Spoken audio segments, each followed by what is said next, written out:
اور پھر میٹھے اور پیارے اسلامی بھائیوں فرمایا رشتہ داروں کا اور پھر غیروں کا۔ غیروں میں بے کس یتیم سب سے اعلیٰ ہے، سب سے مقدم ہے، سب سے برتر ہے۔ پھر دوسرے مساکین۔ ماں باپ کے حقوق کا درجہ تمام انسانی حقوق میں سب سے بڑھ کر ہے، اس کی اہمیت بہت ہی زیادہ ہے۔ کئی آیات مقدسہ میں اللہ پاک نے ماں باپ کے حقوق کی ادائیگی کی تاکید فرمائی۔ پارہ 21 سورہ لقمان کی آیت نمبر 14 ہے، ترجمہ قرآن کنز ایمان۔ اور ہم نے آدمی کو اس کے ماں باپ کے بارے میں تاکید فرمائی۔ ابو محمد حسین بن مسعود بغوی علیہ رحمہ فرماتے ہیں کہ اللہ کے فرمان کا معنی یہ ہے، اللہ کے فرمان کا مطلب یہ ہے کہ ہم نے انسان کو اس بات کی تاکید کی ہے کہ وہ اپنے والدین سے اس طرح سے پیش آئے کہ جیسے وہ پسند کرتے ہیں، یعنی ان کے ساتھ بھلائی اور احسان کرے۔ ایک اور مقام پر اللہ تبارک و تعالیٰ نے ارشاد فرمایا، پارہ 1 سورۃ البقرہ کی آیت نمبر 83 ہے، ترجمہ قرآن کنز ایمان۔ اور جب ہم نے بنی اسرائیل سے یہ عہد لیا کہ اللہ کے سوا کسی کو نہ پوجو اور ماں باپ کے ساتھ بھلائی کرو، تو مولانا سید محمد نعیم الدین مراد آبادی علیہ رحمہ اس آیت کریمہ کے تحت فرماتے ہیں کہ اللہ نے اپنی عبادت کا حکم فرمانے کے بعد والدین کے ساتھ بھلائی کرنے کا حکم دیا ہے، اور اس سے معلوم ہوتا ہے کہ والدین کی خدمت بہت ہی ضروری ہے۔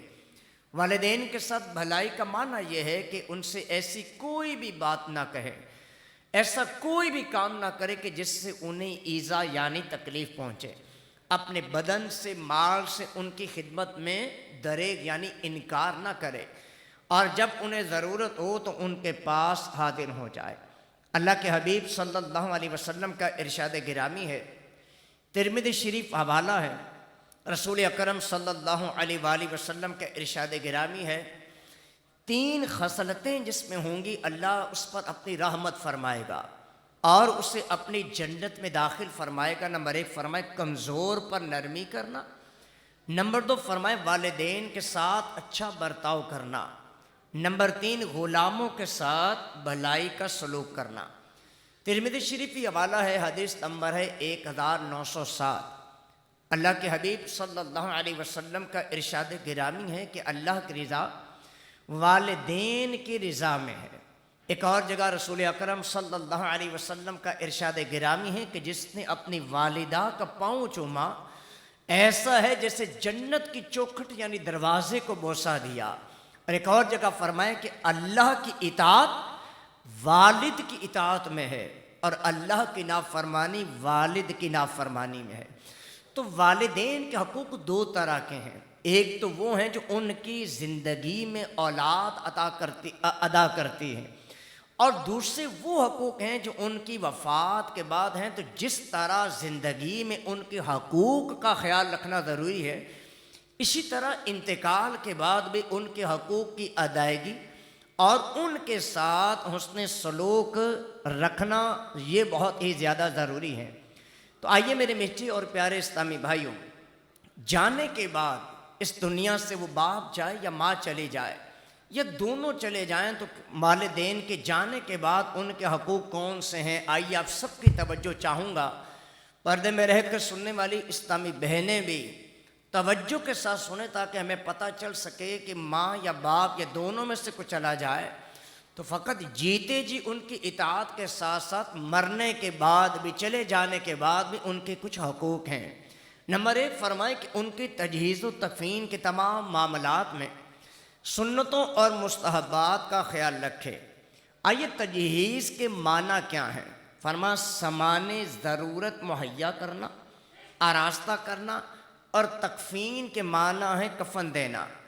کفن کسے کہا جاتا ہے؟ فرمایا مرنے کے بعد انسان کو جو لباس پہنایا جاتا ہے اسے کفن کہا جاتا ہے۔ اور تجہیز و تکفین سے مراد کیا ہے؟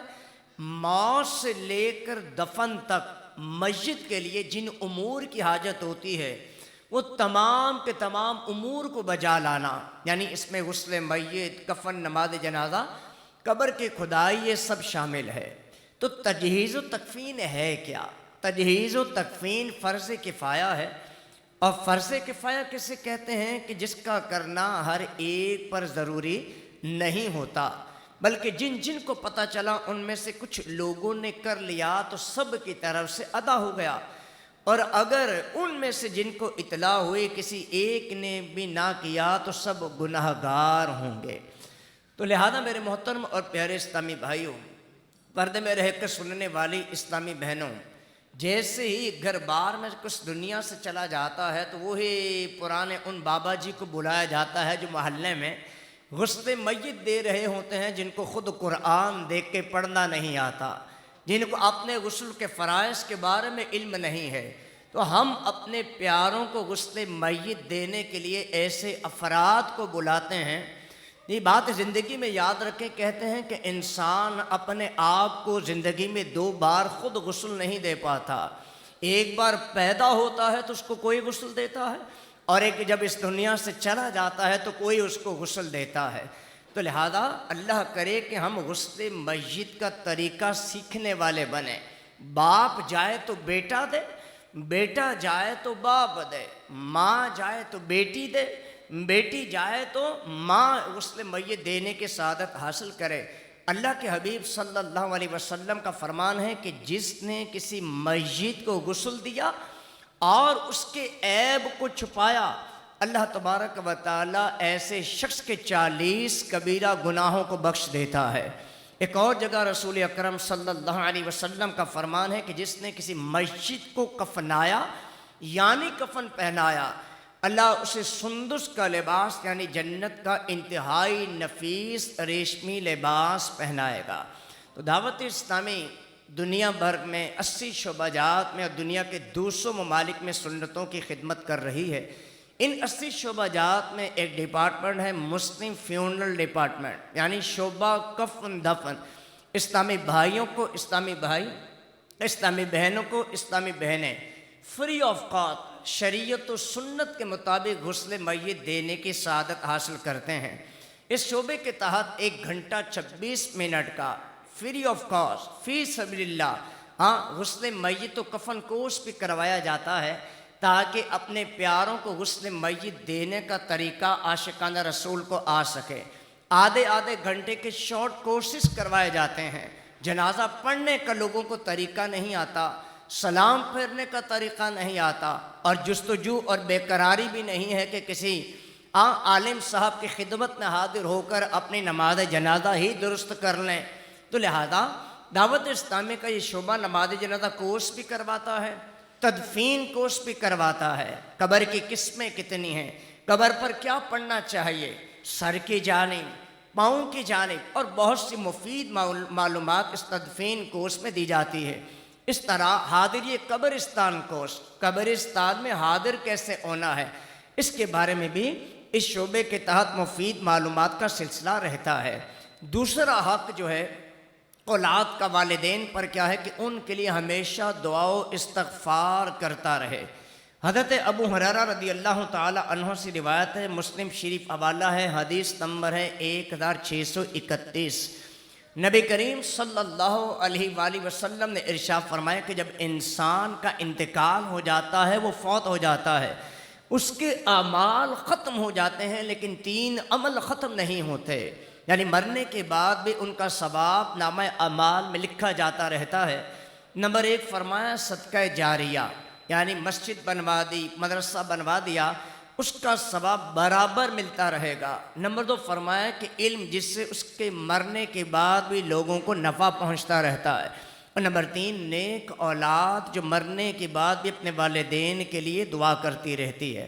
دیکھیں آج اپنے پیاروں میں کچھ چلا جاتا ہے نا، کل ہوتے ہیں، ساتہ ہوتا ہے، چہلم ہوتا ہے، 6 ماہی کا ختم پاک دیا جاتا ہے، اور پھر برسے کے بعد سال بھر کے بعد اپنے والدین کو یاد کیا جاتا ہے۔ زندگی میں بات یاد رکھیے گا کہ اگر آپ اپنے پیاروں کی قبروں پر حاضر ہو کر ان کے لیے اصالِ ثواب کرتے رہیں گے تو وہ گورکن بھی اس قبر کو باقی رکھے گا کہ اس کو پتہ ہے کہ اس کے جاننے والے، اس سے محبت کرنے والے اس کے پیچھے آتے ہیں، قبر کی صفائی ستھرائی کرتے ہیں، پھول ڈالتے ہیں، جانے والے کے لیے اصالِ ثواب کرتے ہیں۔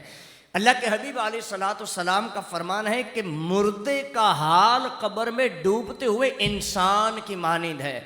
وہ یہ شدت سے انتظار کرتا ہے کہ اس کے باپ ماں بھائی یا دوست کی اس کو دعا پہنچے۔ اور فرمایا جب کسی کی اس کو دعا پہنچتی ہے تو وہ اس کے نزدیک دنیا و ما فیہا، یعنی دنیا اور جو کچھ اس میں ہے اس سے بہتر ہے۔ حضور فرماتے ہیں کہ اللہ قبر والوں کو ان کے زندہ متعلقین کی طرف سے ہدیہ کیا ہوا ثواب پہاڑوں کی مانند عطا فرماتا ہے۔ حضور فرماتے ہیں زندوں کا تحفہ مردوں کی طرف، مردوں کے لیے یہی ہے کہ ان کے لیے دعائے مغفرت کی جائے۔ تو لہذا میرے میٹھے اور پیارے پیارے اسلامی بھائیوں اور پردے میں رہ کر سننے والی اسلامی بہنوں، کل نہ بھی ہوں گے، نہ کیے جائیں گے تو گناہ گار نہیں ہوں گے، ساتہ نہ بھی ہوگا تو گناہ گار نہیں ہوں گے۔ روزانہ کی بنیاد پر اپنے پیاروں کو کم از کم ایک ہی بار درود پاک پڑھ کر ایصال ثواب کیا کریں۔ ان کو اس بات کا انتظار رہتا ہے کہ ان کے پیارے ان کے لیے ایصال ثواب کے تحائف جو ہے یہ بھیجتے رہیں۔ البتہ یہ ساتہ، یہ کل، یہ چہلم، یہ ششماہی جو ہے اس پہ رشتہ داروں، دوست، احباب کو بلایا جاتا ہے تاکہ نہ جانے کس کی آمین کے صدقے جانے والے کا بیڑا پار ہو جائے۔ میرے محترم اور پیارے اسلامی بھائیوں، ابن ماجہ کی حدیث کریمہ ہے اور حدیث ہے 3660۔ حضرت ابو ہریرہ رضی اللہ تعالیٰ عنہ روایت کرتے ہیں کہ پیارے آقا صلی اللہ علیہ وسلم نے ارشاد فرمایا کہ اللہ جنت میں نیک بندے کا درجہ بلند فرماتا ہے۔ وہ بندہ عرض کرتا ہے میرے رب مجھے یہ رتبہ، یہ شان کہاں سے ملی؟ اللہ ارشاد فرماتا ہے کہ تیری اولاد کے تیرے لیے مغفرت طلب کرنے کی وجہ سے۔ تو لہٰذا میرے میٹھے اور پیارے اسلامی بھائیوں، پردے میں رہ کر سننے والی اسلامی بہنوں، ایک اور حدیث کریمہ سنیں۔ فرمایا میری امت مرحومہ یعنی رحم کی گئی امت ہے، یہ اپنی قبروں میں گناہ گار داخل ہوگی اور جب قبروں سے نکلے گی تو اس پر کوئی بھی گناہ نہ ہوگا۔ اس کے لیے مسلمانوں کے استغفار کرنے کے سبب گناہوں کو مٹا دیا جائے گا۔ یہاں ایک شرعی مسئلہ میں آپ کو ذکر کرنا چاہوں گا۔ اگر زندگی کے اندر کسی کے والدین نراسی کی حالت میں فوت ہو گئے، اب اولاد کو اس کے لیے کیا کرنا چاہیے؟ تو اس شرعی مسئلہ، اس بات کا جواب توجہ سے سنیں۔ فرمایا جس کے ماں باپ نراسی کے عالم میں انتقال کر گئے، فرمایا ان کے لیے وہ باکثرت دعائے مغفرت کرے کہ مرنے والے کے لیے سب سے بڑا تحفہ دعائے مغفرت ہے اور ان کے لیے خوب ایصال ثواب کرے۔ حضرت محمد بن سرین علیہ رحمہ بیان کرتے ہیں کہ رسول اکرم صلی اللہ علیہ وسلم نے ارشاد فرمایا ایک شخص کے والدین انتقال کر جاتے ہیں، حالانکہ وہ زندگی میں ان کا نافرمان تھا، لیکن ان کے انتقال کے بعد ان کے لیے دعا کرتا رہتا ہے یہاں تک کہ اللہ اسے ان کے ساتھ حسن سلوک کرنے والوں میں لکھ دیتا ہے۔ تو لہذا میرے میٹھے اور پیارے اسلامی بھائیو، دوسرا حق کیا پتہ چلا مرحوم والدین کا کہ ان کے لیے ہمیشہ دعا و استغفار کرتا رہے۔ تیسرا حق یہ ہے کہ صدقہ، خیرات، نوافل، روزوں اور دیگر نیکیوں کا ثواب والدین کو پہنچائے۔ اللہ کے حبیب صلی اللہ علیہ وسلم کا ارشاد گرامی ہے کہ جب تم میں سے کوئی نفلی صدقہ کرے تو اپنے والدین کی طرف سے کرے، یوں اس کے والدین کو بھی اس کا ثواب ملے گا اور اس صدقہ کرنے والے کے ثواب میں بھی کچھ کمی واقعہ نہیں ہوگی۔ بخاری شریف حوالہ ہے، حدیث نمبر ہے 2762۔ حضرت عبداللہ بن عباس رضی اللہ تعالیٰ فرماتے ہیں حضرت سعد بن عبادہ رضی اللہ تعالیٰ عنہ کی غیر موجودگی میں ان کی والدہ کا انتقال ہوا۔ پیارے آقا صلی اللہ علیہ وسلم کی خدمت میں حاضر ہوئے، عرض کی یا رسول اللہ صلی اللہ علیہ وآلہ وسلم، میری غیر موجودگی میں میری والدہ کا انتقال ہوا ہے۔ میرے آقا صلی اللہ علیہ وآلہ وسلم، اگر میں اپنی ماں کی طرف سے صدقہ کروں تو انہیں ثواب ملے گا؟ ارشاد فرمایا ہاں۔ تو انہوں نے عرض کی کہ میں آپ کو گواہ بنا کر کہتا ہوں کہ میرا باپ میری ماں کی طرف سے صدقہ ہے۔ تو لہذا ایک اور جگہ ابو داؤد شریف میں حدیث کریمہ یہ نقل ہے اور حدیث نمبر ہے 1681۔ حضرت سیدنا سعد رضی اللہ تعالیٰ عنہ نے نبی کریم صلی اللہ علیہ وسلم سے عرض کی یا رسول اللہ صلی اللہ علیہ وآلہ وسلم، میری والدہ انتقال کر گئی ہیں، کون سا صدقہ افضل ہے؟ ارشاد فرمایا پانی۔ چنانچہ آپ نے کنواں کھدوایا اور فرمایا یہ سعد کی ماں کے لیے ہے۔ تو لہٰذا یہ 3 حق میں نے آپ کی خدمت میں ابھی تک بتائے، کن کے؟ جن کے والدین اس دنیا سے چلے گئے مگر اولاد پر حق اب بھی باقی ہے۔ چوتھا حق سنیں، ان پر قرض ہو تو اس کی ادائیگی میں جلدی کرے۔ جنازوں میں اعلان تو کروا دیا جاتا ہے، لیکن جب قرض لینے والا پہنچتا ہے تو بڑا چھوٹے کی جانب اشارہ کرتا ہے، چھوٹا بڑے کی طرف بات کر رہا ہوتا ہے۔ حضرت ابن عباس رضی اللہ تعالیٰ عنہ سے روایت ہے، رسول اکرم صلی اللہ علیہ وسلم نے فرمایا کہ جو اپنے ماں باپ کی طرف سے حج کرے یا ان کا قرض ادا کرے، روز قیامت نیکوں کے ساتھ اٹھے گا۔ اور ایک اور جگہ رسول اکرم صلی اللہ علیہ وسلم کا فرمان ہے کہ مومن کی جان اس کے قرض کے سبب معلق، یعنی اپنی عزت والے مقام تک جانے سے روک دی جاتی ہے جب تک اس کا قرض ادا نہ کیا جائے۔ تو آج لاکھوں کروڑوں اربوں روپے ہڑپ کر دینے والے افراد ہمارے اس معاشرے میں پائے جاتے ہیں۔ فرمایا دنیا کے اندر کسی نے 3 پیسے کسی کا قرض دینا ہوگا، کل قیامت کے روز اس قرض دینے والے کو جو دنیا میں ادا نہ کیا گیا 700 نمازیں دینی پڑ جائیں گی، اور وہ نمازیں جو اللہ کے حضور قبول و منظور ہوئی ہوں گی۔ تو لہذا حضرت حسن بصری علیہ رحمہ سے منقولہ فرماتا ہے مسجد کے لیے سب سے برے لوگ اس کے وہ گھر والے ہیں جس پر روتے تو ہیں مگر اس کا قرض ادا نہیں کرتے ہیں۔ اس طرح ایک اور حق ہے، وہ کیا ہے؟ ان پر کوئی فرض عبادت رہ گئی ہے تو کوشش کر کے اس کی ادائیگی کرے۔ تعداد ہے والدین کی جن پر ماں یا باپ پہ دنیا پہ حج فرض ہوتا ہے مگر جیتے جی نہیں کر پاتے۔ اولاد کو چاہیے کہ اپنے ماں اور باپ جن پر حج فرض تھا ان کے جانے کے بعد اب حج فرض ادا کرے۔ حضرت انس بن مالک رضی اللہ تعالیٰ بیان کرتے ہیں، شخص نے بارگاہ رسالت میں عرض کیا، یا رسول اللہ صلی اللہ علیہ وسلم، میرے باپ کا انتقال ہو گیا ہے لیکن انہوں نے اسلام میں فرض حج ادا نہیں کیا، تو آپ صلی اللہ علیہ وسلم نے ارشاد فرمایا اس بارے میں کیا کہتے ہو؟ اگر تمہارے والد پر قرض ہوتا تو تم ان کی جانب سے قرض ادا کرتے؟ انہوں نے عرض کی جی ہاں۔ ارشاد فرمایا وہ حج بھی ان پر قرض ہے لہذا تم اس کو ادا کرو۔ اسی طرح ایک اور حق اولاد پر کیا ہے؟ وہ ہے وصیت، جائز وصیت کو پورا کرنا۔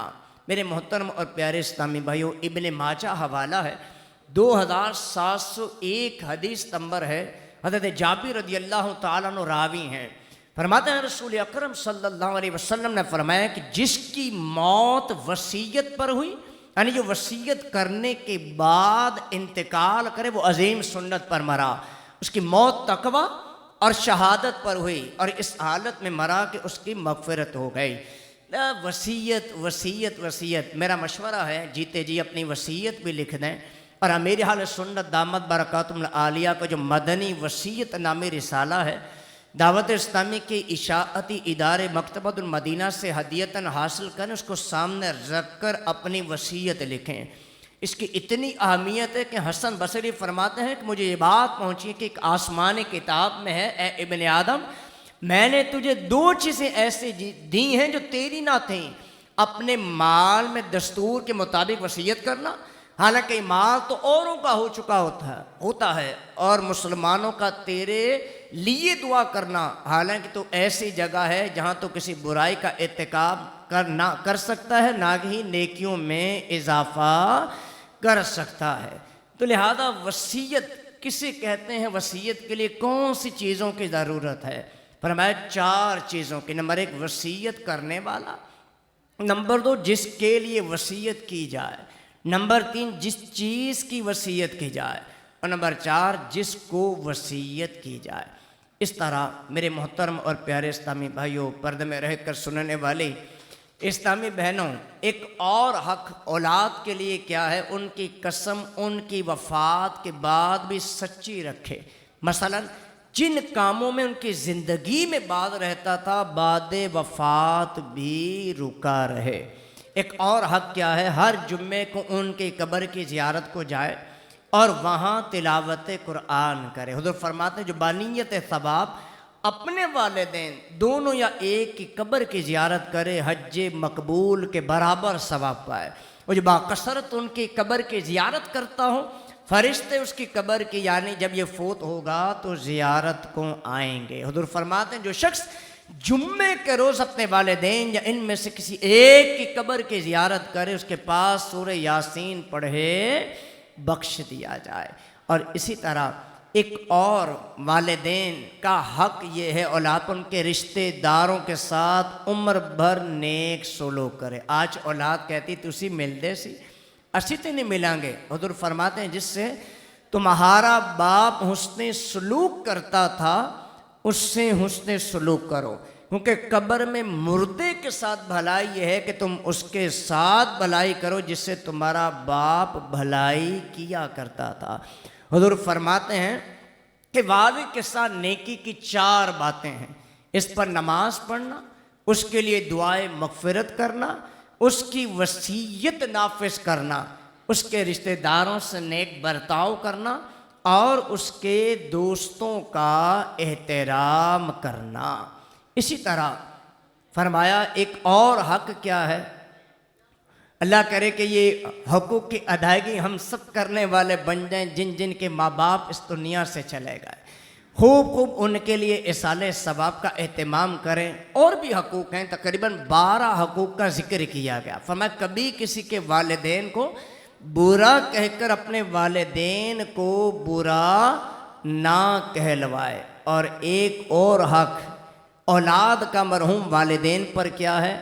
فرمایا جیتے جی گناہ کر کے قبر میں ان کو تکلیف نہ پہنچائے۔ تو لہٰذا میرے میٹھے میٹھے اور پیارے پیارے اسلامی بھائیوں، آج ایک ایسی عظیم ہستی کے چہلم کا سلسلہ ہے جسے ماں کہا جاتا ہے۔ یہ اولاد کے لیے داعیہ بھی بنتی ہے، باورچن بھی بنتی ہے، خادمہ بھی بنتی ہے، اولاد کے لیے ڈاکٹروں اور حکیموں کی منتیں بھی کرتی ہے۔ لیکن آج ایک تعداد ایسی ہے جو والدین کے حقوق کی ادائیگی میں غفلت کا شکار دکھائی دیتی ہے۔ کہ زوجہ کے کہنے پر ان کو برا بھلا کہتا دکھائی دیتا ہے، گالی بکتا دکھائی دیتا ہے۔ مشکات حوالہ ہے، حضور فرماتے ہیں قیامت کی علامات میں سے یہ ہے کہ بندہ اپنی عورت کا فرما بردار ہونے کے شوق میں ماں کی نافرمانی کرنے لگے گا۔ آج اپنے والدین کے ساتھ برا کرے گا، کل کو اپنی اولاد بھی برا کرے گی۔ آج کو برا بولے گا، اپنی اولاد بھی برا بولے گی کہ جیسی کرنی ویسی بھرنی۔ تو لہٰذا اس موقع پر میں یہ گزارش کروں گا کہ آئیے آج عمران بھائی کے، عرفان بھائی کے، رضوان بھائی کے رشتہ دار دوست احباب ہو سکتا ہے کہ کاروباری حضرات میں موجود ہوں، کچھ سیکھ کر جائیں اور توبہ کر کے جائیں، اور جاتے ہی جو زندہ ہیں ان کو منا لیں، ان کے آگے ہاتھ جوڑ لیں، ان کے قدم پکڑ لیں اور ان سے معافی کے طلبگار ہو جائیں۔ خوش نصیب ہے وہ اولاد کہ جو جیتے جی اپنے والدین کو راضی رکھنے اور کرنے میں کامیاب ہو گئی۔ تو رمضان کا مہینہ چل رہا ہے، برکتوں والا ہے، برکتوں والی ساتیں ہیں۔ آپ کی دعوت اسلامی جو قرآن و سنت کی عالمگیر غیر سیاسی تحریک ہے، الحمدللہ اس موقع پر بھی آپ کی تربیت، ہم سب کی تربیت کا ایک سلسلہ ہے۔ تو لہٰذا ہم سب کو یہ چاہیے کہ دعوت اسلامی جو کہ دنیا کے 200 سے زائد ممالک، 80 سے زائد شعبہ جات میں دینی کاموں کی بہار لٹا رہی ہے، سنت عام کر رہی ہے، نمازی بنا رہی ہے، عالم بنا رہی ہے، مفتی بنا رہی ہے، حافظ بنا رہی ہے، جس کا مدنی چینل چل رہا ہے، اردو میں ہے، انگلش میں ہے، عربی میں ہے، کڈس ہے، بزرگوں کا ہے۔ دعوت اسلامی فلاحی کاموں میں بھی پیش ہے، لاکھوں لاکھ دعوت اسلامی پودے لگا چکی ہے، مریضوں کو 76,000 سے زائد بوتلیں آپ کی دعوت اسلامی کے اسلامی بھائیوں نے دی ہیں۔ دعوت اسلامی کے اجتماعات ہوتے ہیں، دعوت اسلامی کے 32 ویب سائٹس ہیں، 5.5 کروڑ سے زائد سوشل میڈیا پر فالوورز ہیں، تو دعوت اسلامی حقیقت میں بدل رہی ہے کہ بے نمازی کو نمازی بنا رہی ہے۔ 21,000 سے زائد غیر مسلم الحمدللہ دعوت اسلامی والوں کے ہاتھوں کلمہ پڑھ کے مسلمان ہوئے۔ تو نگاہ ولی میں متاثر دیکھی، بدلتی کروڑوں کی تقدیر دیکھی۔ تو جو نمازی بنا رہے ہیں، جو عالم بنا رہے ہیں، مفتی بنا رہے ہیں، غریبوں کے علاج کروا رہے ہیں، ان کو بلڈ دے رہے ہیں، خون دے رہے ہیں، غزہ کی باتیں یہاں ہیں، لیکن دعوت اسلامی الحمدہ غزہ کے اندر جا کر ان عاشقان رسول میں راشن تقسیم کر رہی ہے۔ تو لہٰذا اپنا زکوٰۃ، اپنا فطرہ، اپنی ڈونیشن آپ نے اپنی دعوت اسلامی کو دینی ہے، تاکہ دعوت اسلامی اور سنتیں عام کر سکے اور نیکی کی دعوت کو عام کر سکے۔ اللہ تبارک و تعالیٰ کی مقدس بارگاہ میں دعا کرتا ہوں، اللہ پاک میرے عرفان بھائی، رضوان بھائی اور عمران بھائی تی والدہ محترمہ کی بخشش و مغفرت فرمائے۔ ہم سب کو جن جن کے حیات ہیں ان کی قدر عطا فرمائے، ادب نصیب فرمائے، اور ان کی دعائیں لینے والوں میں ہم گناہ گاروں کا شمار فرمائے۔ صلو علی الحبیب